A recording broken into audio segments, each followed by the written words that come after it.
মুছলিম মানুহ যিসকলে মৈমনসিঙৰ পৰা আহিছে, ৰংপুৰৰ পৰা আহিছে, এই অসমে তেওঁলোকক আশ্ৰয় দিছিলে। অসমৰ প্ৰতিটো কৃতজ্ঞ হৈ থাকিব লাগিব। তেওঁলোকৰ জীৱনৰ চৰম আৰ্থিক দৈন্যতাৰ সময়ত এই অধিবাসী মুছলমানসকলক আমাৰ আগৰ প্ৰজন্মৰ নেতাসকলে আদৰি লৈছিল।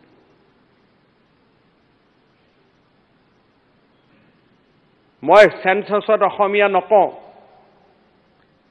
যি মাটিয়ে আপোনাক আদৰি ল'লে, যি মাটিয়ে আপোনাক জীয়াই ৰাখিলে, সেই মাটিৰ ভাষাক লৈ ব্লেকমেইল হ'ব। বুৰঞ্জী পঢ়িব লাগিব। যেতিয়া মৈমনসিং, ৰংপুৰ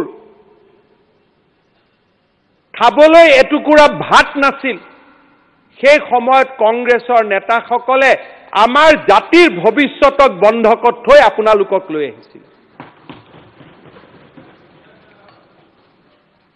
জাতিৰ ভৱিষ্যতক বন্ধকত থৈ লৈ আহিছিল।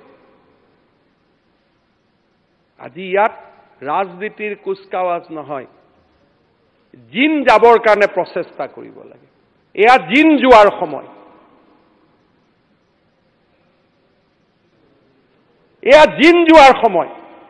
মই অসমৰ অধিবাসী সংখ্যালঘু লোকক মই বাৰ্তা দিব খোজো। অসমৰ মূল খুঁটিৰ ল'ৰা মানুহক চেলেঞ্জ কৰাৰ সময় নহয়, জিন যোৱাৰ সময়।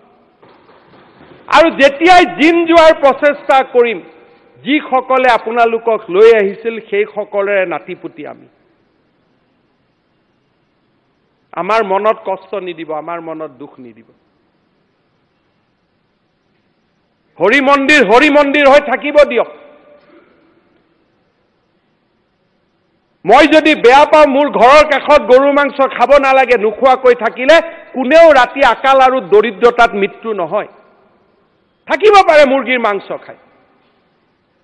মই যদি কওঁ মই কষ্ট পাওঁ, ঈদৰ দিনাখন মোৰ ঘৰৰ সন্মুখত আপোনালোকে হালাল নকৰিব, ধৰ্মতটো ক'তো লিখা নাই যে গৰু দিব লাগে। ছচিয়েল নৰ্মছ থাকে। কিছুমান মানুহে ভোটৰ কাৰণে আপোনালোকৰ আগত আত্মসমৰ্পণ কৰি পেলালে। মানুহে নিশিকিলে, মই মানুহক দুখ নিদিওঁ, কিন্তু সেইসকল মানুহে যদি ভোটৰ কাৰণে আত্মসমৰ্পণ নকৰি আমাৰ এই অতিথিসকলক বুজালেহেঁতেন যে এইখন অসম, লাচিতৰ অসম, ইয়াত এনেকে থাকিব লাগিব, এনেকে কৰিব লাগিব, এনেকে আমি জিন যাব লাগিব, তেওঁলোকে জিন গ'লহেঁতেন। কোনেও আল কায়দা হ'বৰ কাৰণে চেষ্টা নকৰিলেহেঁতেন। কোনেও মাদ্ৰাছাত আমি অসম পুলিচে আল কায়দাৰ চেল বিচাৰিবলগীয়া নহ'লহেঁতেন। খালি ভোটৰ কাৰণে আত্মসমৰ্পণ কৰাৰ কাৰণে এই পৰ্যায় আহি পাইছে। মই সাম্প্ৰদায়িক নহয়, মই সম্পৰ্কৰ নতুন পৰিভাষা নিৰ্মাণ কৰিব খুজিছোঁ।